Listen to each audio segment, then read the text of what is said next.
The initial contact. Supreme Commander Zier stood at the observation deck of the Drachnid flagship, Eternal Dominance, his 4 crimson eyes fixed on the swirling galaxies before him. His scaled armor, adorned with the marks of 1,000 victories, gleamed under the starlight. 3 centuries of military service had prepared him for many things, but nothing could have readied him for the report currently displayed on his neural interface.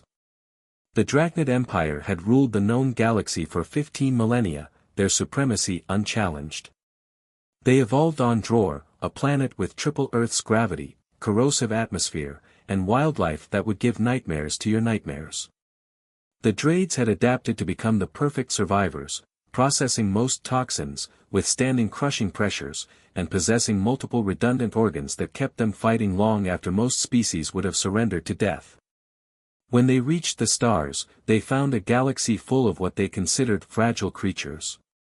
Most species took one look at the 8-foot-tall armored lizards who could breathe acid and decided that submission was preferable to resistance.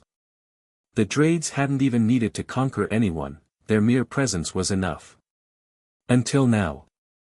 Let me understand this correctly, Zier rumbled, his secondary voice box adding the traditional undertones of authority that had made lesser species soil themselves for generations. These humans use explosives for entertainment. Intelligence Officer Kecker shifted uncomfortably on his gravitational pads. Yes, Supreme Commander. They call them fireworks. They deliberately launch explosives into their atmosphere to create colorful displays. For fun. Fun, Zier repeated, the word feeling foreign in his mouth. And this is common practice. Universal, sir. They celebrate numerous occasions with these explosive displays. But that's merely the beginning of their peculiarities. Kecker brought up a holographic display showing various human activities. They regularly engage in what they term extreme sports.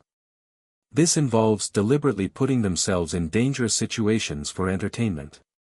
They jump from orbital platforms with nothing but fabric containers of air, ride down frozen mountains on flat pieces of material, and willingly enter enclosures with their planet's apex predators.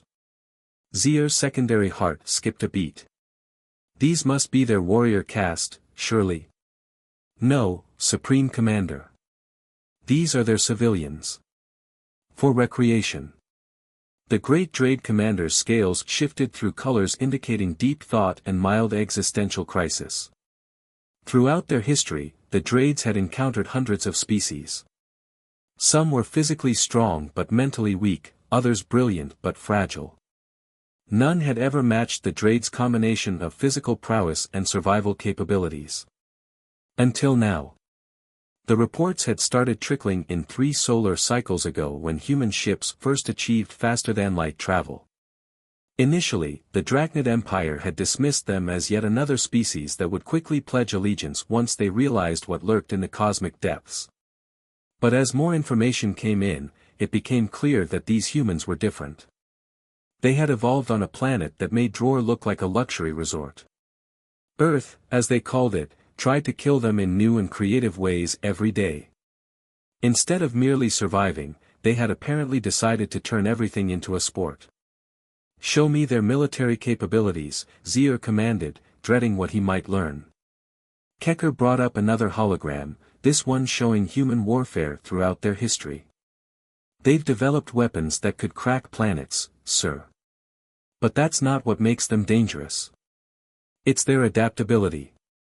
They've fought wars in every conceivable environment, underwater, in space, in Arctic conditions, in burning deserts. They've developed tactics that. Kecker paused, his scales paling. That make no logical sense, yet somehow work. Explain. In one recorded battle, a human commander, finding his forces surrounded, ordered his troops to charge in every direction at once. The enemy, unable to comprehend such an illogical strategy, broke ranks in confusion. The humans won decisively. Zier's tail twitched, a gesture that had sent entire diplomatic delegations diving for cover in the past. Today, it expressed pure bewilderment. And their civilian technology? That's complicated, sir. They've turned many of our most devastating weapons into children's toys. Remember the quantum phase shifter we developed last cycle? They use a similar principle in something called a microwave oven to heat their food. They have devices that can rearrange matter at the atomic level, and they use them to make ice cream. The Supreme Commander's scales shifted to a deep purple of contemplation. The Drachnid Empire had based its entire civilization, its very identity, on being the toughest species in existence. They were the ultimate survivors, the apex predators of the galaxy. And now there were humans out there somewhere, treating death-defying acts as hobby activities and turning weapons of mass destruction into kitchen appliances. There's more, Kecker added, because apparently the universe hadn't finished messing with Zier's worldview. They intentionally consume substances they know are poisonous, purely for pleasure. Something called alcohol and extra spicy wings. Some of them deliberately seek out foods that cause pain while eating them. They call it building up a tolerance. Zier's armor creaked as he clenched his claws. A decision needed to be made. The traditional approach would be to demonstrate overwhelming force, as they had done with countless species before. But something told him that might not work with a species that went skydiving through lightning storms for fun. Prepare a diplomatic envoy, he finally ordered, his voice carrying the weight of someone who knew the universe was about to change dramatically. We need to understand these humans better before we decide how to deal with them. And Kecker? Yes, Supreme Commander. Make sure our medical bay is fully stocked. Something tells me we're going to need it, probably not for the humans, but for everyone who has to watch what they do. As Kecker hurried away to make preparations, Zier turned back to the viewport, watching the distant stars. For 15,000 years, the Drachnid Empire had been the undisputed master of the galaxy.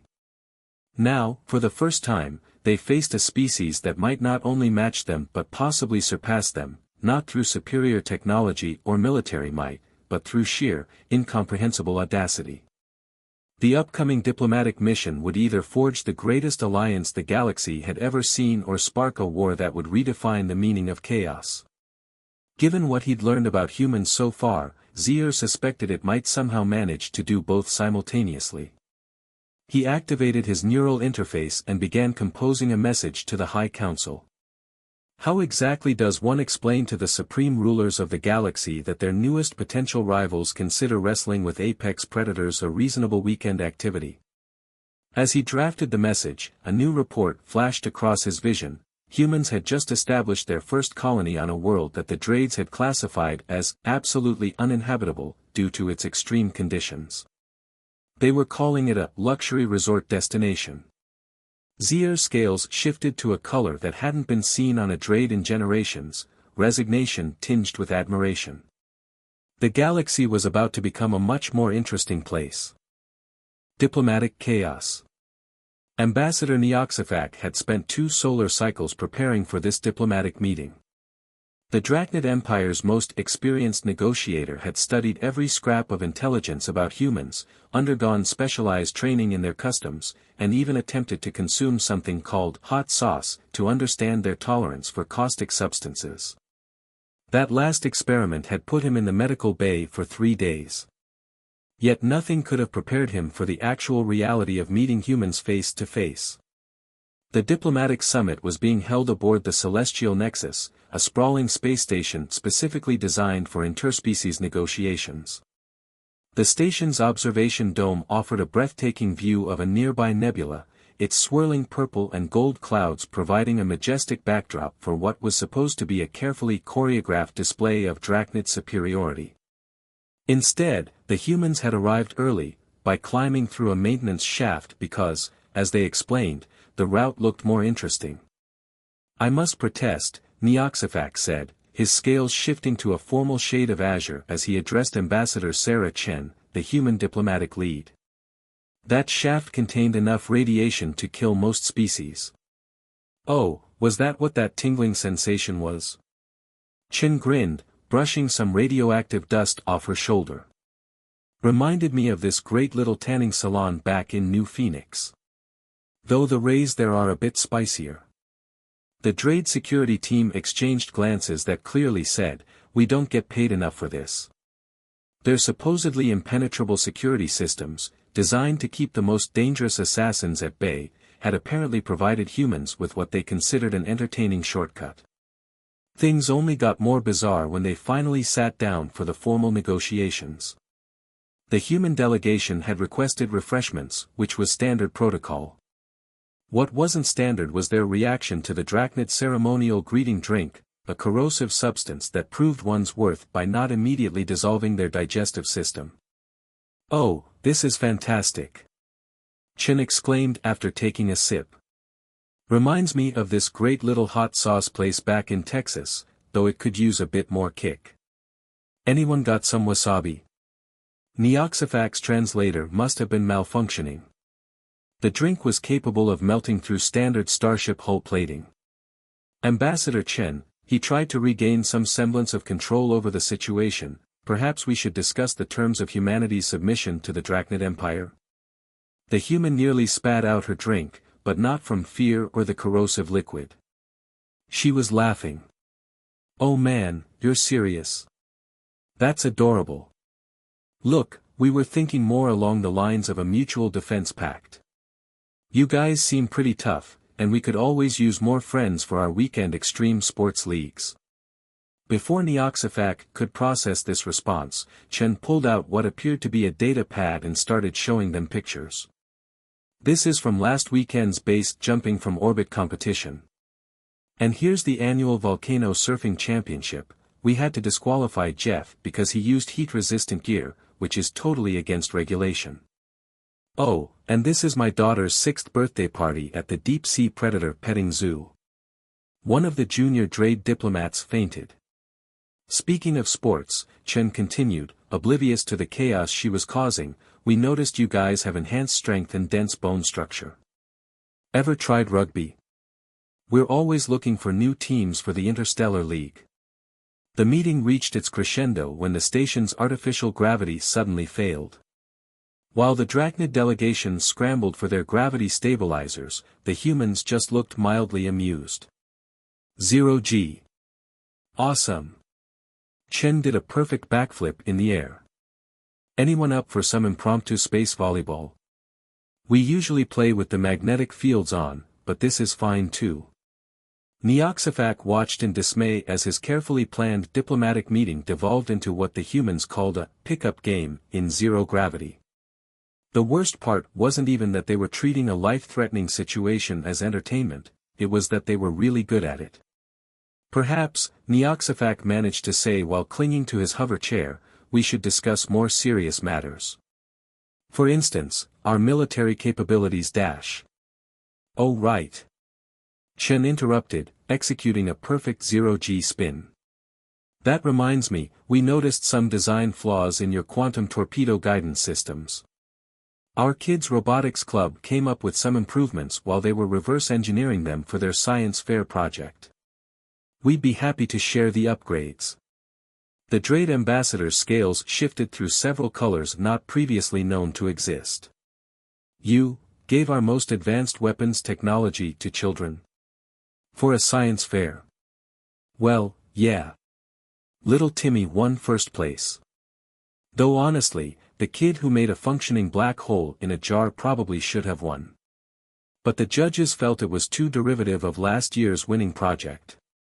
At this point, Neoxifac's neural translator decided to simply shut down in protest.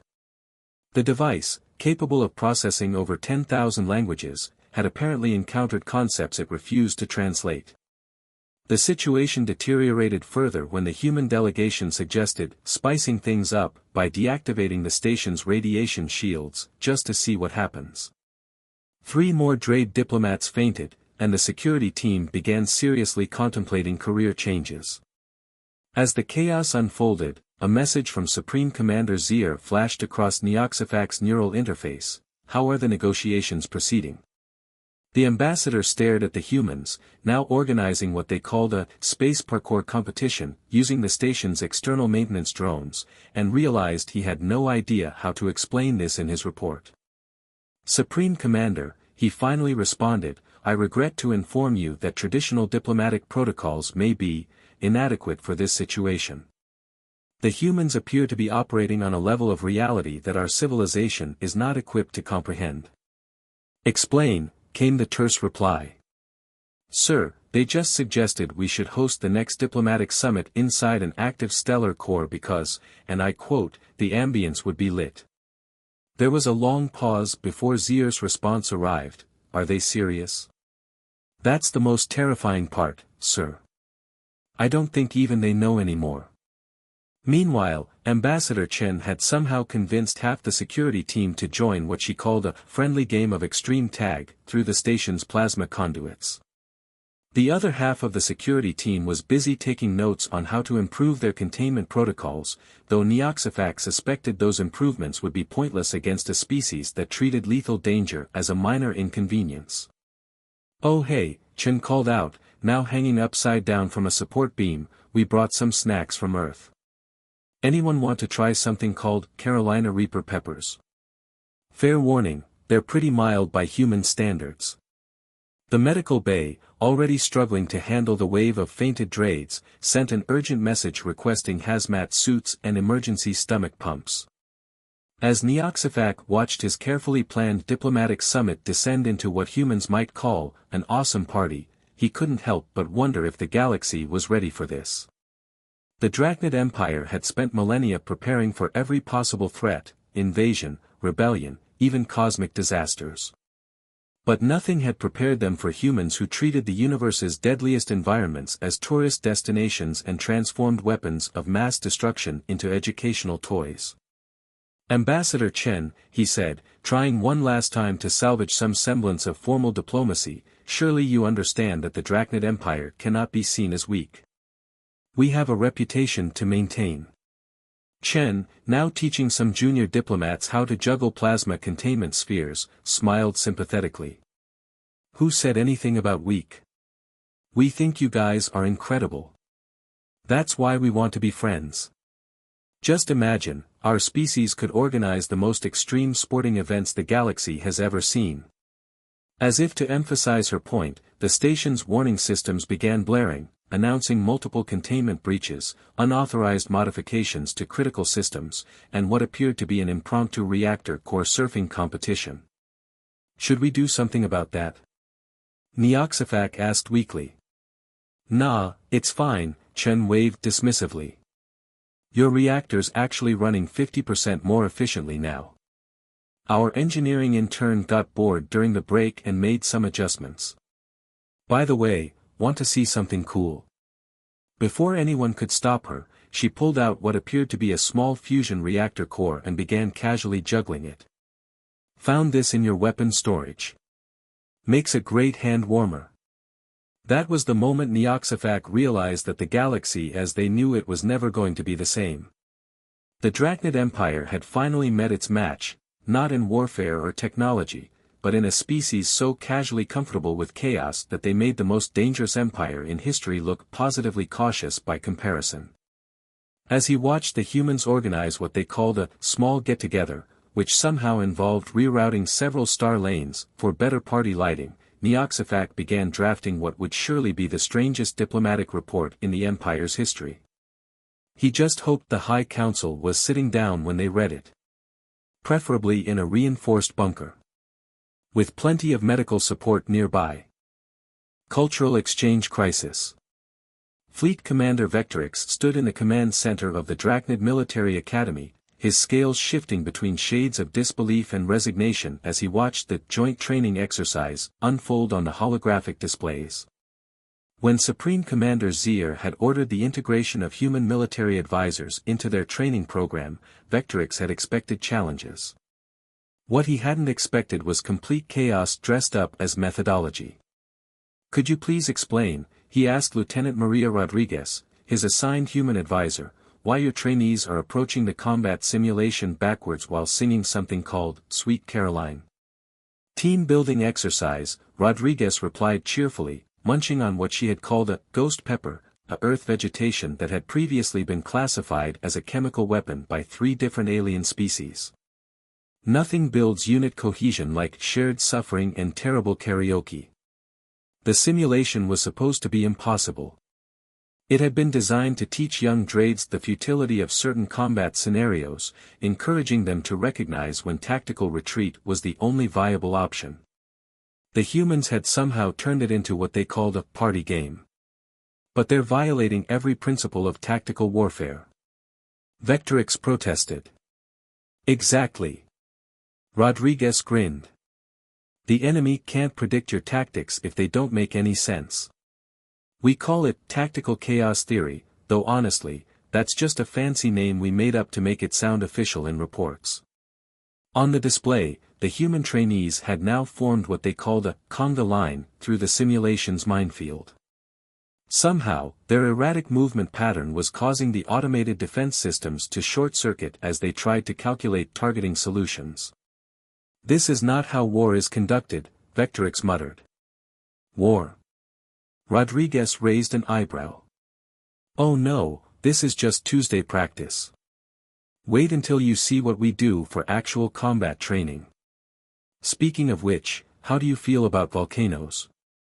Before Vectorix could process that ominous question, alarms began blaring throughout the facility. Alert! Unauthorized modifications detected in training simulation parameters. Difficulty level exceeded maximum safety protocols. Don't worry about that, Rodriguez waved dismissively. The cadets just felt the standard settings were too boring. They're adding some spice. Spice?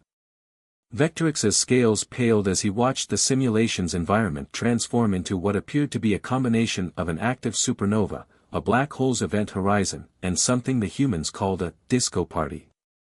Oh nice! Rodriguez exclaimed. They've recreated the Gamma Quadrant rave of 2157. That was a great party. We accidentally created 3 new forms of physics trying to get the light show just right. The training session continued to evolve in ways that defied both military doctrine and several fundamental laws of nature. The human trainees had somehow transformed the deadly obstacle course into what they called an extreme sports championship, complete with scoring system and commentary. Excellent form from Cadet Johnson as he surfboards down that plasma stream, one of them announced. But can he stick the landing through the quantum singularity? Vectorix watched in horror as the cadet in question did exactly that, somehow using the gravitational distortions to perform what they called a sick flip.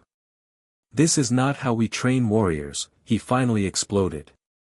Of course not, Rodriguez agreed. Your way is far too predictable. Look at your standard combat protocols, perfect formation, precise movements, textbook strategies. Any enemy with basic pattern recognition could counter that. And your solution is, chaos? Controlled chaos, she corrected. Well, mostly controlled. Sometimes we just wing it and call it a strategy afterward. You'd be surprised how often that works. As if to prove her point, the trainees had now developed an entirely new form of combat maneuver that seemed to involve quantum entanglement and what they called dance battle techniques. Besides, Rodriguez continued, your traditional training methods don't account for one of the most important aspects of warfare. Which is having fun. She beamed. A happy soldier is an effective soldier. And nothing makes humans happier than doing something everyone else considers impossible and or insane. Before Vectorix could argue further, a new alert sounded. The trainees had somehow merged the combat simulation with the Academy's environmental controls. Half the facility was now experiencing localized weather patterns, including what appeared to be a tornado made of plasma. Should we stop them? Vectorix asked weakly. Nah, this is great training for environmental adaptation. Besides, they've almost figured out how to surf the plasma tornado. That could be tactically useful. How could that possibly be tactically useful? No idea. That's what makes it perfect. The enemy won't expect it because even we don't know what we're doing. The day continued to spiral into further chaos as the human influence spread throughout the academy. The advanced weapons training class had turned into what they called a trick shot competition. The stealth operations course had become a game of extreme hide and seek involving pocket dimensions and temporal displacement. Even the prestigious Drachnid War College wasn't immune. Professor Kthax, the Academy's most respected tactical instructor, was found in his office trying to comprehend a human military history text. He had been staring at the same page for 3 hours. Problems? Vectorix asked him. They won a major space battle by having their entire fleet perform something called a barrel roll, while broadcasting ancient Earth music called Never Gonna Give You Up, Kthax whispered, his scales showing the color of deep existential crisis. The enemy fleet surrendered out of sheer confusion. Meanwhile, Rodriguez had organized what she called a small demonstration of human combat techniques. This apparently involved converting one of the training rooms into what she called a bounce house, but with gravity plates set to random fluctuations. The key to human military doctrine, she explained to a group of bewildered Drade instructors, is adaptability through controlled insanity. If we don't know what we're doing, the enemy certainly won't. But how do you plan strategies? One instructor asked.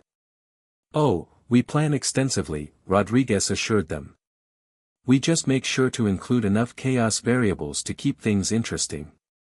For example, Operation Stellar Leap started as a standard space battle plan but evolved into an impromptu surfing competition through a pulsar's radiation belt. We won because the enemy was too busy trying to figure out if we were insane or brilliant. And which was it? Vectorix asked. Both? Neither? Does it matter? The point is, it worked. As the day drew to a close, Vectorix found himself composing his report to Supreme Commander Zier.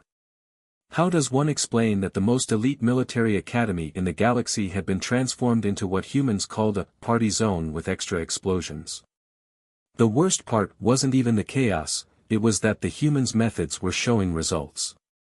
Combat effectiveness scores were up 300%, though the testing metrics had to be completely redesigned after the humans pointed out that their original system didn't account for style points. One more thing, Rodriguez said as she prepared to leave for the day. We're organizing a little interdepartmental competition next week.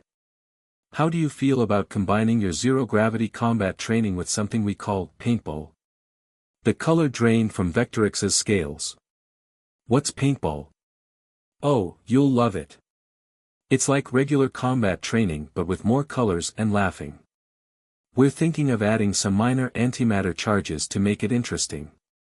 As Rodriguez walked away, humming something about, another one bites the dust, Vectorix realized that the galaxy's greatest military force was being revolutionized by a species that treated warfare like an extreme sport and combat training like a party game. The strangest part? It was working. He added a final note to his report, request immediate update to all tactical manuals.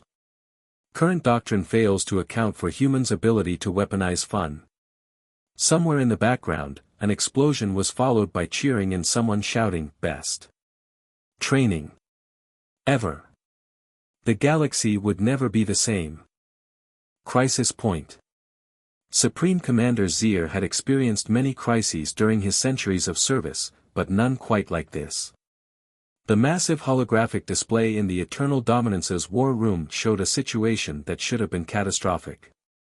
Instead, the humans were treating it like some sort of exciting sporting event. So let me get this straight, Ambassador Chen said, sipping something called a supernova cocktail that was actually glowing. A dormant species of space-dwelling crystalline entities has awakened in the Carina Nebula, they're consuming entire solar systems for energy, and they're headed straight for populated space. Correct, Zier rumbled. Our models predict total devastation of 12 major systems within the next solar cycle. Cool. I mean, not cool for the planets, obviously, but what a perfect opportunity for some extreme xenoarchaeology. The combined human-Drade emergency response team had gathered aboard the flagship to address the crisis. The Drades had brought their finest strategists, most advanced weaponry, and centuries of tactical experience. The humans had brought what they called their A-team, which appeared to consist mainly of adrenaline junkies with advanced degrees. Dr. Patel, Chen gestured to a woman who was casually juggling what appeared to be miniature singularities. What's your take on these crystal entities? Fascinating structure, Patel replied, her eyes gleaming with scientific excitement. Their crystalline matrix appears to operate on 11-dimensional quantum principles. Also, they're really pretty when they refract starlight. Kind of like giant space diamonds, except they eat planets. This is not a scientific curiosity, General Kvax, the Drade's chief of planetary defense, interrupted. This is an extinction-level threat. Why not both? Patel grinned. Some of our best scientific breakthroughs came from studying things that were trying to kill us. Remember the Plutonian living storms? We turned those into a theme park attraction. Zier's scales shifted to a shade of exasperation that had become increasingly common since meeting humans. What is your proposed solution? Well, Chen said, pulling up a holographic presentation that somehow included animated emoji, we have 3 options. 1. Traditional military response, boring and probably won't work. 2. Standard diplomatic approach, also boring and they're crystals so they probably don't care about treaties. And the 3rd option? Zier asked, already dreading the answer. We go surfing. The war room fell silent except for the sound of several Drade officers' scales clicking as they changed colors rapidly. Surfing, Zier repeated flatly. Think about it, Chen continued, enthusiasm undimmed. These entities operate on quantum crystalline principles, right? They generate massive energy waves as they move through space. If we can ride those waves close enough, we could inject specially designed nanobots directly into their matrix structure. And these nanobots would destroy them? Oh no, much better. They'd reprogram them to generate clean energy for nearby systems. Turn them from planet eaters into solar power plants. Dr. Patel already designed the nanobots. She got bored during last week's black hole surfing competition. Before Zier could process this proposal, alarms blared throughout the ship. The crystalline entities had changed course, accelerating faster than predicted. They've spotted us, Kvax announced grimly. All ships, battle formations dash. Wait. Chen interrupted. This is perfect. They're heading straight for the Maelstrom Cascade. The Maelstrom Cascade was a region of space so turbulent that even the Drades classified it as absolutely unsurvivable. Naturally, the humans had been asking to organize racing events there since first contact.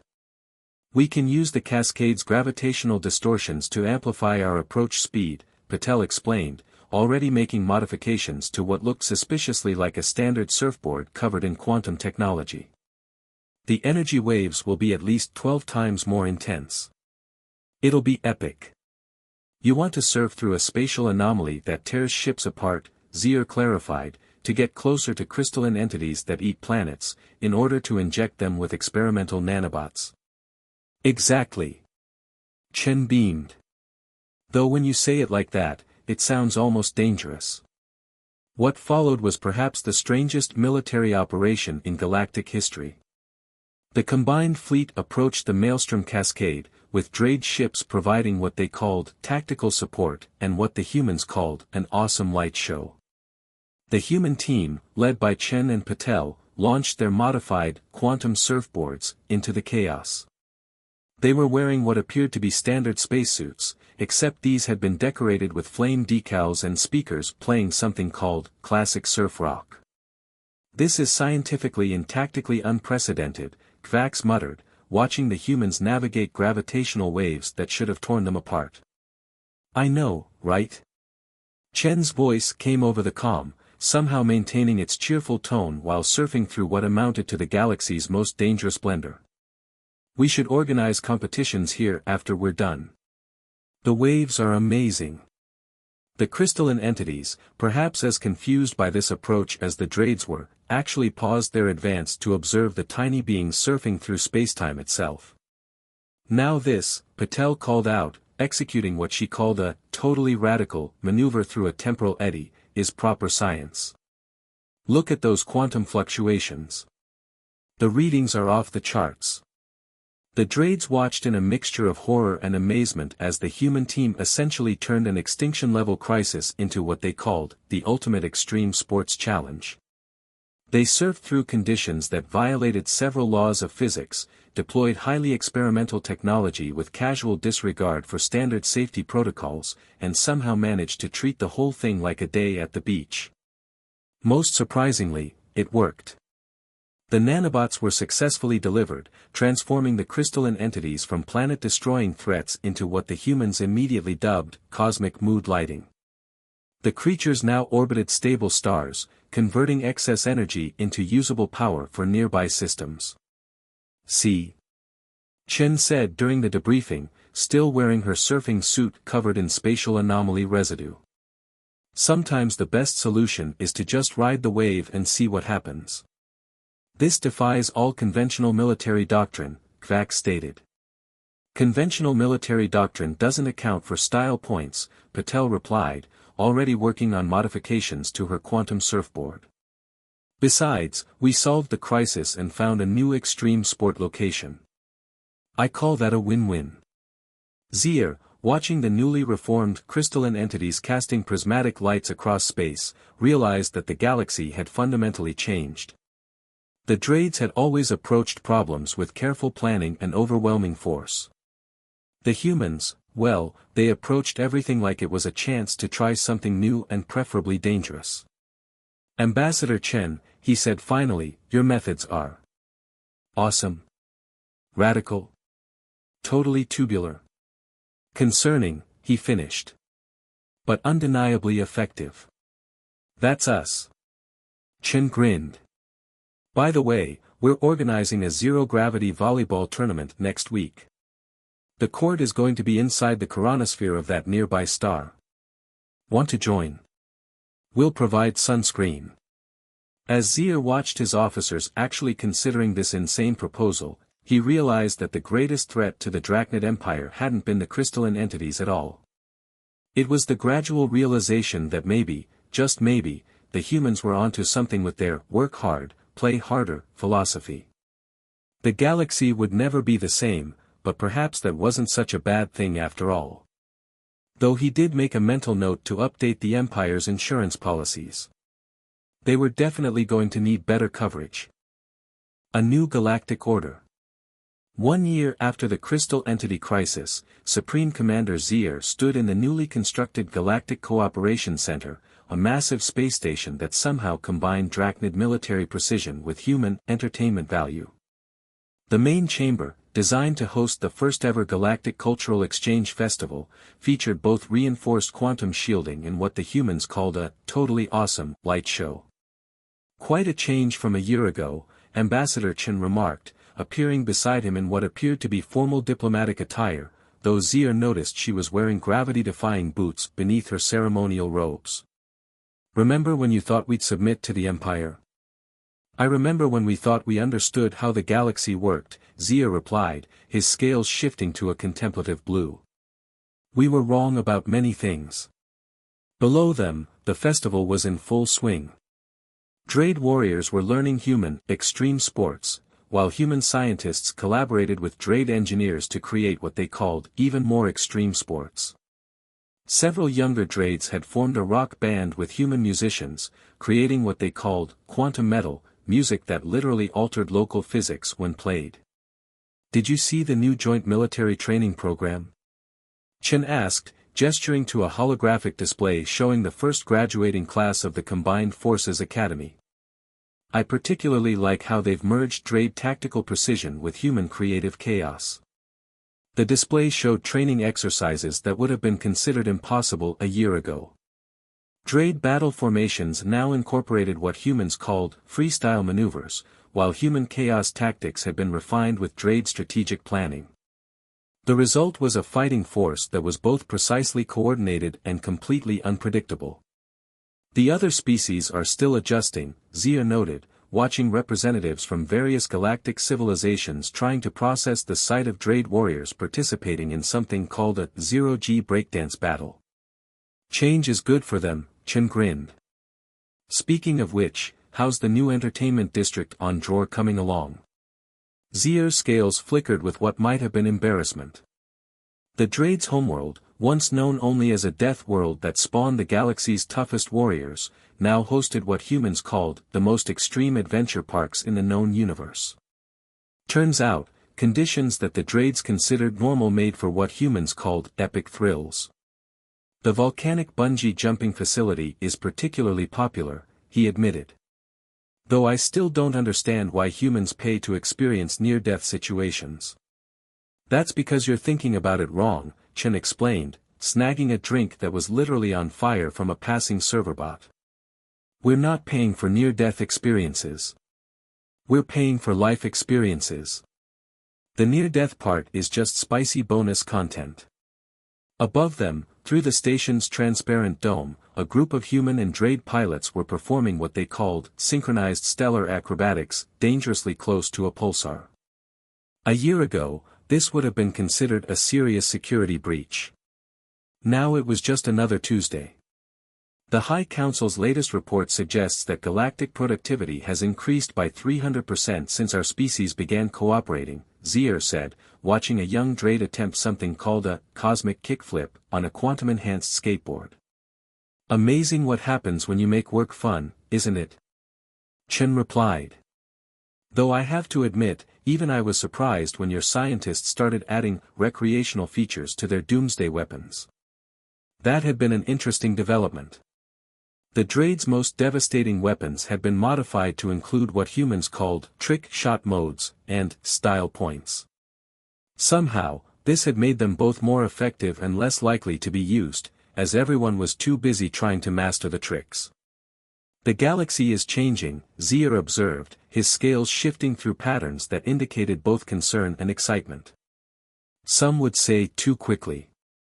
Change is what we do best, Chen said, watching a group of Drade children teaching human kids how to breathe acid while human instructors showed young Drades how to make something called desmores, using plasma containment fields as a campfire. Besides, look how much fun everyone's having. The festival below had evolved into what humans would call a proper party. Species that had once cowered before the Drachnid Empire were now engaging in cultural exchange, though most of it seemed to involve various forms of regulated chaos. A group of traditionally pacifist Arthurians had discovered human, extreme knitting, and were creating quantum-entangled sweaters. The historically reclusive ZYX had become enthusiastic participants in something called interpretive zero-G dance battles. We've received applications from 17 previously unknown species seeking to join the new Galactic Cooperation Initiative, Zier reported. Apparently, the idea of combining Drade stability with human creativity is appealing. Of course it is. Chen beamed. We're basically offering the best of both worlds, rock-solid security with a generous side of controlled chaos. It's like a safety net made of trampolines. As if to emphasize her point, a team of human and Drade researchers chose that moment to test their new, quantum trampoline, prototype, briefly creating a localized time dilation that made everyone in the lower levels experience Tuesday twice. Did you see the latest tourism numbers? Chen continued, apparently unfazed by the temporal anomaly. The Maelstrom Cascade Surfing Resort is booked solid for the next 3 cycles. Turns out lots of species wanted to try extreme sports, they just needed someone to show them how to make it safely unsafe. That was perhaps the most surprising development of all.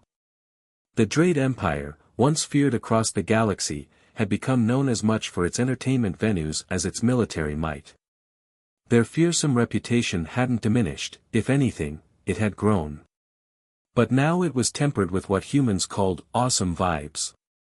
We're holding the first Galactic Olympics next month, Chen reminded him. The qualifying rounds for antimatter beach volleyball start next week. Your team looking ready? Zier's scales shifted to a proud purple. The Drade Olympic team had taken to human sports with surprising enthusiasm, though they'd insisted on adding what they called tactical elements to make things more interesting. The resulting hybrid sports were unique. "We've also finished construction on the new quantum arcade," he reported. "Though I'm still not sure why we needed a recreation facility that breaks physics for fun." "Because it's awesome," Chen exclaimed. "Where else can you play pinball with actual planets? Besides, the quantum fluctuations are teaching us all sorts of new things about reality. Science is way more fun when you're not afraid to break stuff." The festival reached its crescendo as the combined human-Drade orchestra began playing. The music, a fusion of traditional Drade war hymns and human rock music, caused several small tears in spacetime, but everyone agreed it was worth it for the light show. "You know," Chen mused, watching a group of traditionally antagonistic species bonding over something called extreme origami, "when we first met, everyone thought we were crazy."